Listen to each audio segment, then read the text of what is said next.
Is het gaaf om zo'n man als naam te hebben? Zeker. Zo'n legende die dan in Friesland leefde. Ja, precies.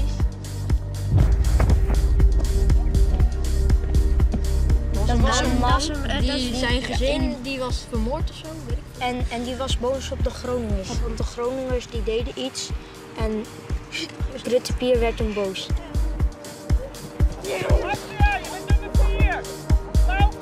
Mijn vader heeft het zwaard eens een keer vastgehouden. Hoe zwaar was hij? Best zwaar. Heb jij hem ook vast gehad? Nee, Ik heb hem alleen gezien.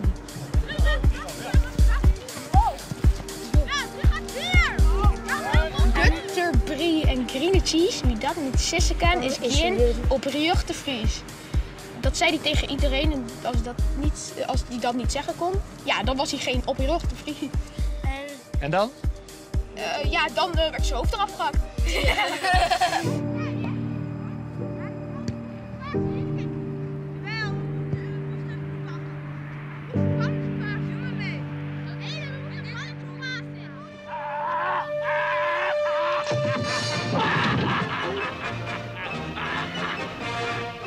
Dik 50 jaar geleden is het al dat Grutte Pier verschijnde in de legendarische tv-serie Floris.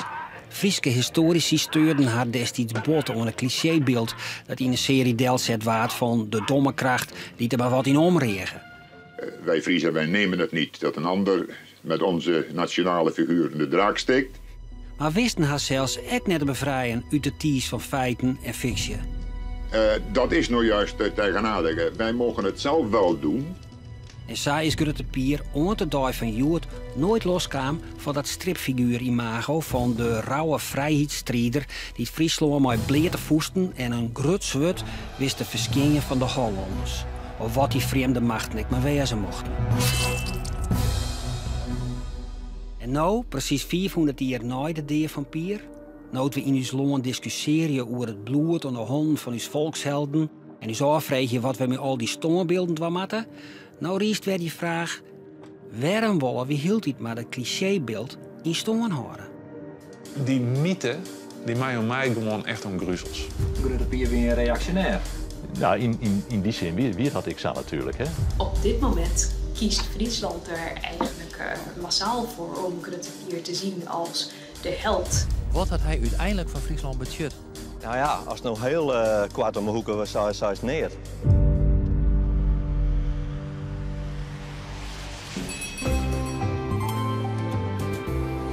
Goedemorgen van het welkom bij Bureau de Vries. We hebben in dit eerste uren een soort ontdenken van Pier Gerlofs Donia van Kimswert. Grutte Pier.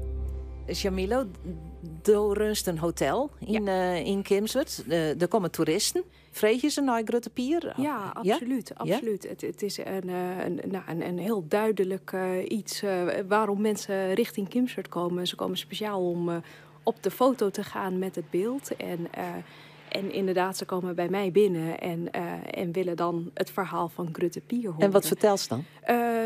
Dan vertel ik natuurlijk een beetje het mooie, heldhaftige verhaal. En inderdaad, je wilt ook... Eigenlijk vertel ze wat de mensen jaren willen. Precies.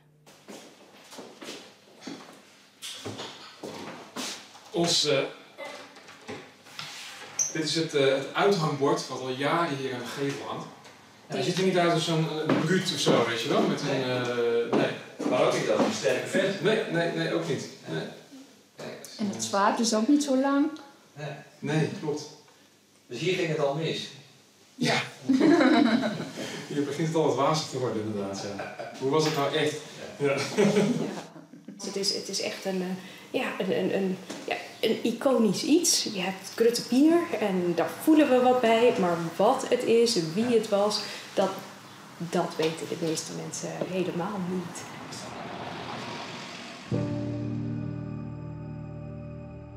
We hebben onderzoek die naar de relatie die het mensen in Friesland met Grutte Pier hebben. Wat weten we en wat vinden we van hem?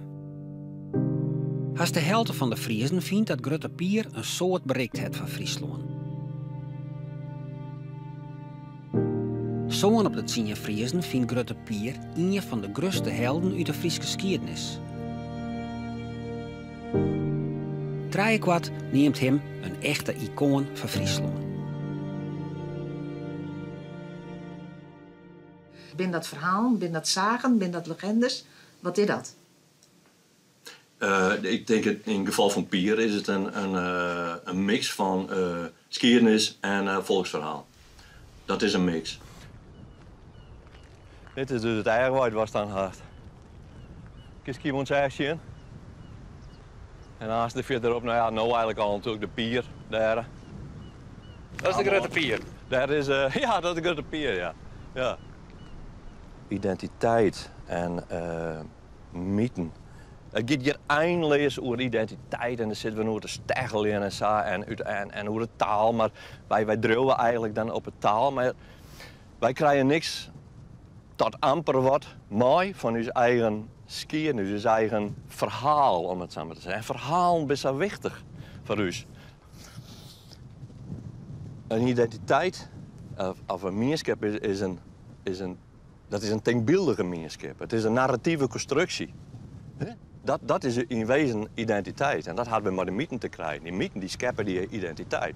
Dan komt er achter dat er hoeft niks naar, er kist ik niks naar diezelfde taal lopen daardoor. Dat ze daarvan zegt van als je saviert en dat stelt u boven oren juist net. En daar komt dan echt achter. Maar dat hangt van de goede informatie af en de bereidheid om dat onder eigen te zien. En dat is bij gewoon net dat soms dreig.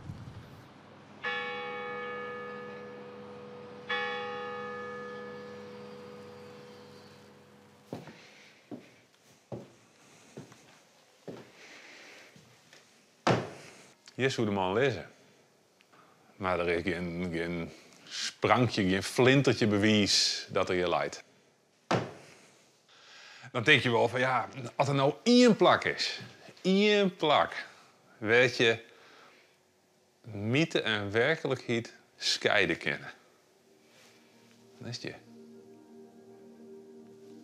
Dus die mythe om Pier, die mij om mij gewoon echt om gruzels. Daarmee gaat saffel mis. En het historische verhaal van Pier, dat is als Sanijskirch. Daar zit al saffelen in. Daar had je net ook nog eens een keertje een mythe oer hinnen neder, waarvan dan oren mensen wel net weten wat werkelijkheid en mythe is. Dan denk ik van, scheiden die handel. En gewoon die mythe opdonder je. En vertel nou gewoon het echt historische verhaal.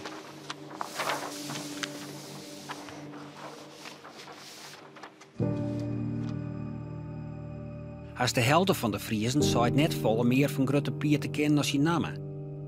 De rest zei het wel wat of zelfs alles van hem te weten. We lijnen ze daarna een tal stellingen voor. Lieken nog de helden bevestigen dat Pier leefde in het begin van de 16e eeuw.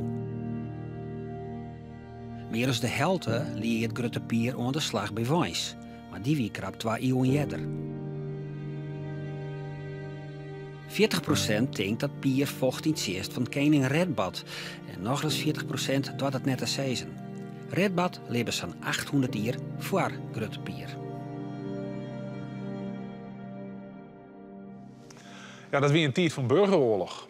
Een alles verskworrende burgeroorlog in Friesland tussen de Schieringers en de Vetkoperspartij.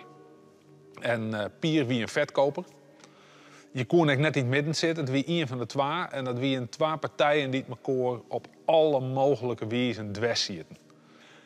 En ja, dan op 29 januari 1515, dan gaat het mis. Want dan komen dus die Friendshitters, die komen aanzetten. En dat is gewoon een ordinaire plundertocht. Dus gewoon zeggen van ja, dat is een vetkopersdwarp, dus we gaan er eens even gewoon goed roeg houden. En de pleats van Pier, die baant af. Naar alle gedachten is die vrouw ook in de bron omkwam. En dat is voor Pier het moment om te gaan. Hij had de strijd net zocht wat te zijn, maar de strijd had hem wel voen. En hij zint op wraak. En dat is echt de traditionele Frieske wijze. Als je geen centraal gezag hebt, dan draait alles om wraak.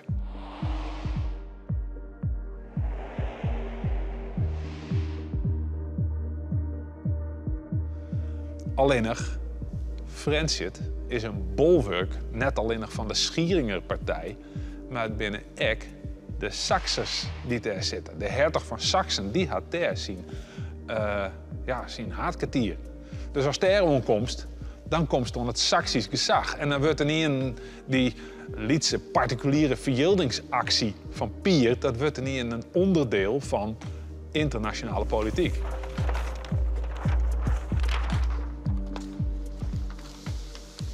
Zo, dan liep het dat op het eerste gezicht heel nuver. Dat je zegt, Saksen, ja, waar leidt dat? Nou ja, hier in Duitsland. En dan ga je daar naar Friesland. Je krijgt er hulp van de Schieringer partij, dat is dus de vijand van Pier. En daarmee rekkert Pier belutsen bij een Grutterconflict. Want de Vetkoperse partij, Pier zijn partij, die zei, ja maar wacht even, dan komen wij met de hertog van Gelre. En die zit je onder Friesland. Die hertog van Gelre die wil vanzelfs ook Friesland hebben. Ja, Pier die wordt dus met zijn wraakactie in een strijd tussen de hertog van Saksen en de hertog van Gelre wordt er gewoon zogen. En hij zit in het Gelderse kamp.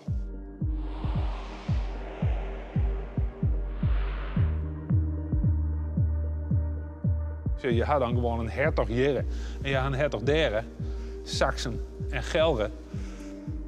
Maar in feite binnen dat ook weer pionnetjes in een Grutter geheel. Want als je dan de kaart van Europa erbij pakken, dan hebben we Saksen, Gelre. Maar het leidt in het Gruttere geheel van het Heilige Roomse Rijk.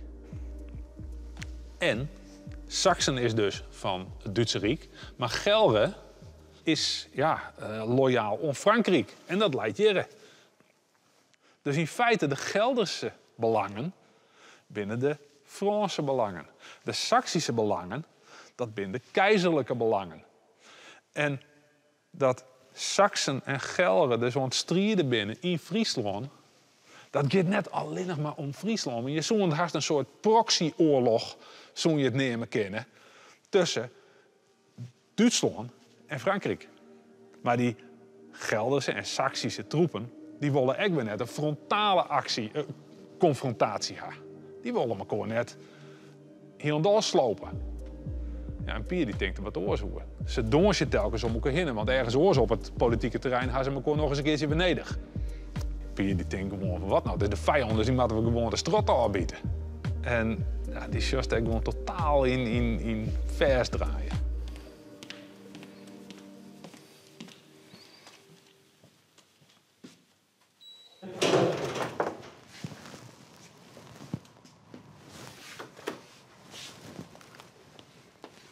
Dat is ook al een mooi tochtje, hè?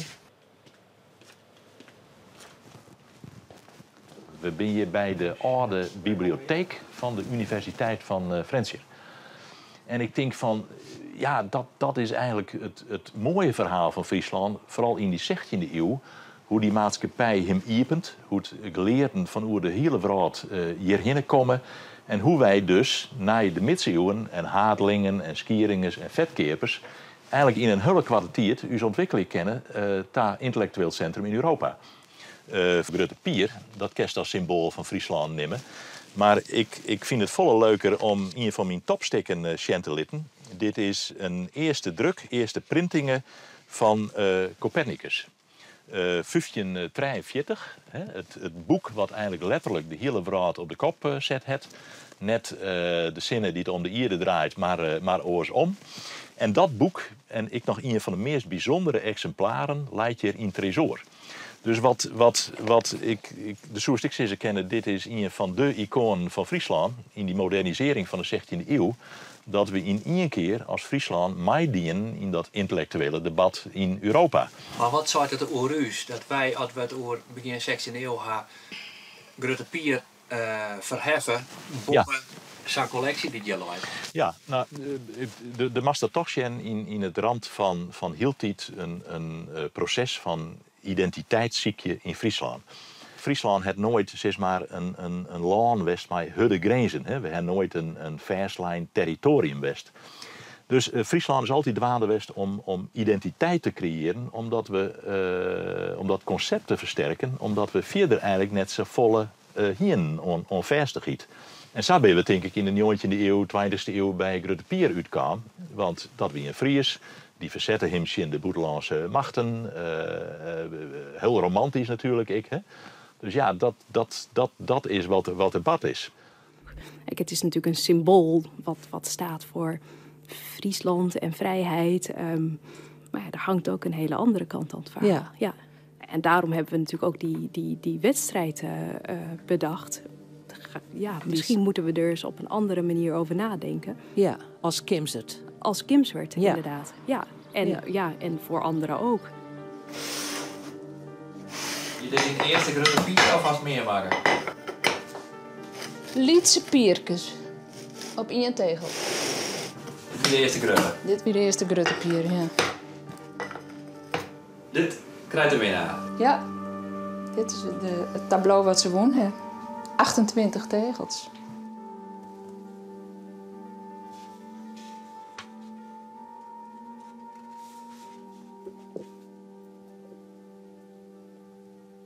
De kist ik zien dat er een hele het is haast een uitering van het individualisme van Joer de Dai. Iedereen maakt er zijn eigen pier van. En in gewoon gevallen zelfs helemaal net. En ik denk het klassieke beeld, om het zo maar te zeggen, van de drieste vrijheidsstrijden, dat komt er vooral uit. Maar er zijn dus ook bijdragen die het vragen stellen en die dat ook wel in de kief stellen. Dus dat is wel degelijk zo. Wat had hij uiteindelijk van Friesland budget? Nou ja, als het nog heel kwart om de hoeken was, zou het neer. Maar dat is eigenlijk het enige antwoord was die aankist. Nee. Wat had hij budget in de ontwikkeling van Friesland? Puur op de feiten gebaseerd. In zijn tijd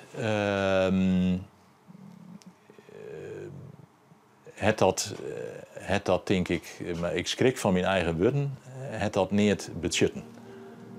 Je zorgt ook op een gegeven moment, hij gaat zo los dat er op een gegeven moment hamburgers skippen pakt. Wils de hertog van Gelre krijgt een verbondje met hamburger omgaan is.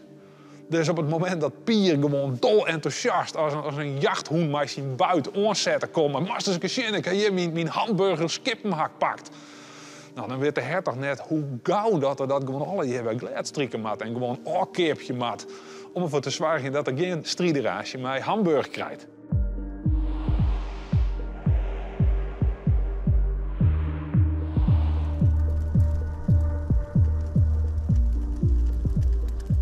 Ja, Pier is gewoon een ongeleid projectiel wat alleen maar op dreun wordt, liek het wel trof wraak en bloeddorst.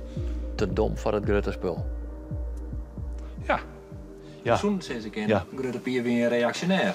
Nou, in die zin wie dat ik zou natuurlijk. Hè. Alleen nog de vraag is van wie dat zien, nou ja, wat we nou zeggen, wie dat beleert. Hè?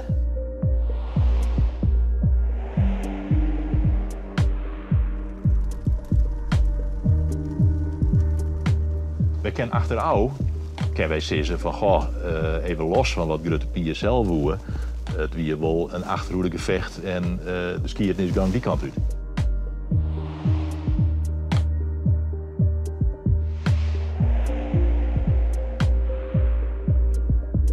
En dan komt er weer waarom in Friesland en dan had Gelre eens alleen nog maar als bolwerk snits. En dat is het enige plak in Friesland waar Pier nog hinneken. Dus Pier die zit er in snits. Gewoon als een banneling. Deels Kimswert, verderop, daar wen het zijn hele familie nog. En die kunnen op de ene zo'n wijze in de rest die het weer optreedt, beziek je haar een leven weer op te pakken. Zo goed en zo kweer dat dan gaat. Net zoveel ellende. Maar Pier net. Hij had vochten voor dat dorpje, hij had vochten voor zijn familie. En hij is alles kwijtrekken en hij had verleden. We vregen om mensen hoe het Friesland nog verder moet met Grutte Pier. Zo wat de helte vindt dat er meer aandacht voor Pier wezen moet in het onderwijs. maar net meer dan 40% van de Friezen zou zelfs meer weten willen over Grutte Pier. Nog geen kwart vindt dat we eens wat kritischer naar hem zien moeten zoen. Zowat de helte is er op zin om Pier ter discussie te stellen. En iets meer nog, 60%, vindt dat hij prima een icoon van de Friezen blijven kan. 20% is er poer op zin om zijn stoombeeld om te helien. Het zal niet voor niks zijn dat Grutte Pier uiteindelijk degene is die we met z'n allen omarmen als onze Friese volksheld. Ja, je kunt je natuurlijk afvragen wat belangrijk is, wat mensen voelen of hoe het daadwerkelijk is. Als je het voelt, dan maakt dat het tot een soort waarheid, inderdaad. En, die over een tijdje best wel heel hard in je face terug kan komen natuurlijk. Dat is absoluut waar.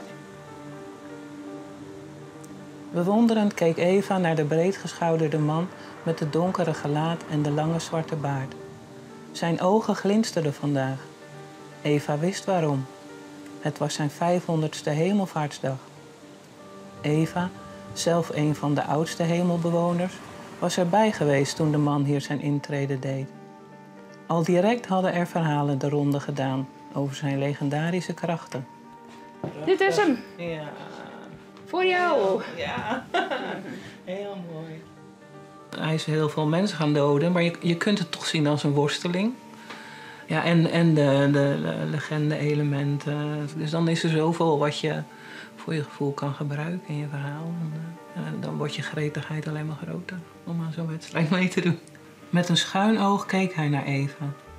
Was het echt haar schuld dat het in de wereld zo'n zootje was? Nee, dat was te makkelijk. Hij zelf was net zo schuldig en met hem vele anderen. Is er bewijs dat hij wel in snits stoorn is? Ja. Voor Safir had je een tjoerenverslag uit zijn tijd als betrouwbaar gezien kennen. Had hij zijn laatste dagen, zijn laatste maanden in snits teruggebracht en ieder heeft stoorn. Hoe? In vrede. Ja? Ja. Wat is in vrede bij hem? Weet ik net. Dat is zijn zinnetje wat in de kroniek zit. Hij is in vrede stoorn als een goed christen. Het is eigenlijk het is best wel wat een tragisch verhaal. En dat er eigenlijk een soort van anti-held misschien wel. Maar wel een mens dat je, ondanks de dieren die te dienen had, dat je wel mededogen en misschien zo'n woord.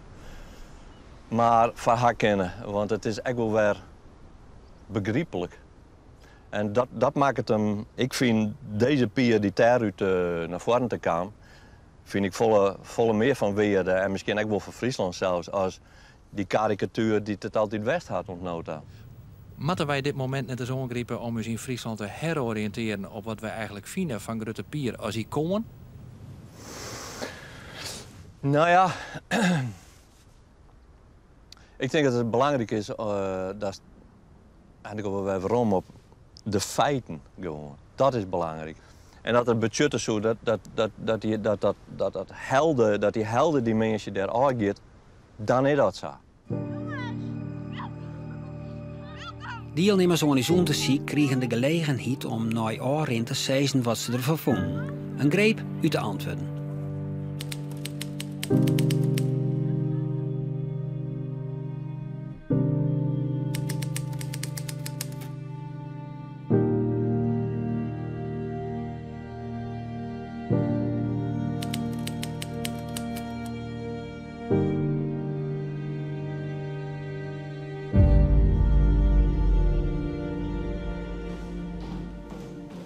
Ja, ik denk dat daar een belangrijke, of misschien wel de kern zit van hoe we in Friesland met uw skiernis omgaan.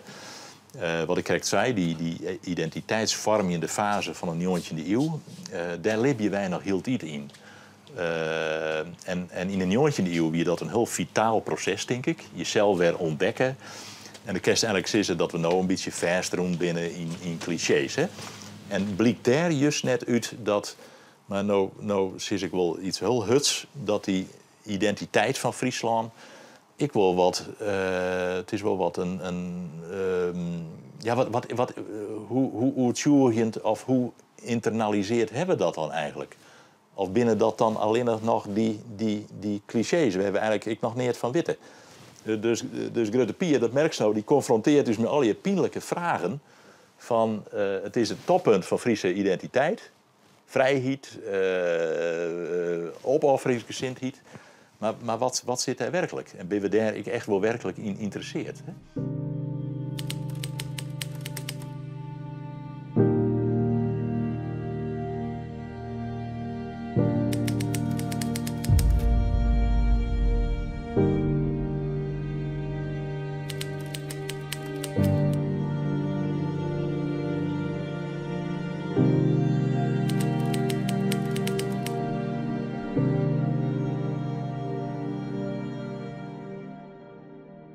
Dus we kunnen heel tijd zeg maar, het verhaal van Grutte Pier weer vertellen op de manier waarop we het onthoud dat dienen hebben. Maar dat gebeurt nou ik mij de Nederlandse helden. We kennen daar ik de orenverhalen mij vertellen. En ik denk dat we daar in Friesland misschien nog wel wat moeite mee hebben om ik die orenverhalen te vertellen onder eigen te zien. Dat Friesland net alleen maar de agrarische mierskip wie, maar dat we ik internationaal wien en kenniscentrum wien en neem maar op. Hè. Dus dat is wel de kern van de zaak. Maar op dit moment kiest Friesland er eigenlijk massaal voor om Grutte Pier te zien als de held, als de vrijheidsstrijder. En koppelen ze hem aan dat gevoel wat ze zelf ook ervaren als ze daarover spreken. En dus is het goed, zoals we dat doen met Grutte Pier?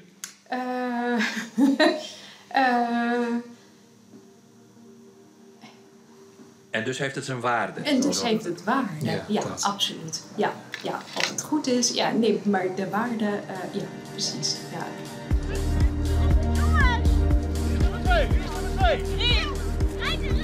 Zo, Bastiaan. En jullie worden straks net zo sterk en net zo groot? Ja, zeker, zeker. Als je in de auto stapt, ja, dan pak ik mijn nerfpistool en dan schiet ik iedereen. Ja, nou, ik denk het niet. Dan heb ik de rest van mijn leven spijt. Ja, inderdaad.